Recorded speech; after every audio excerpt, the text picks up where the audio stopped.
Anasema Abraham na abarikiwe na Mungu aliye juu sana, muumba mbingu na nchi. Ahimidiwe Mungu aliye juu sana, aliyewatia adui zako mikononi mwako. Abrahamu akampa fungu la 10 la vitu vyote. Sema fungu la 10 la vitu vyote unavyopata, yani maongeo ama maongezeko yako ya vitu vyote. Usiache kutoa fungu la 10, tena kwa uaminifu na kwa uzuri. Ina mikono yako juu. Asante Baba wa mianga, watoto wako hawa umewabariki, wanakurudishia sehemu ya 10 katika maongezeko au maongeo yao.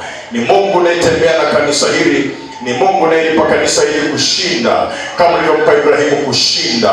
Watashinda juu ya adui zao, watapata baraka juu ya mashamba yao, na watapata neema juu ya kila wazo ambalo wanafikiri ingefaa kwa mwaka huu. Lakini utakuwa mshauri wa ajabu ukiwajaza maarifa, maana Biblia inasema watu wangu wanaangamizwa kwa kukosa maarifa.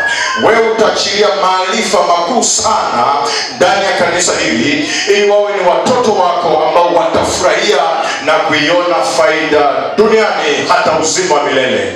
Achilia mioyo iliyochangamka ndani yao, achilia mioyo iliyobeba ushuhuda kwa matoleo ya asubuhi ya leo. Wawe na jambo jipya ambalo mwanadamu mwingine hajawahi lifikiria.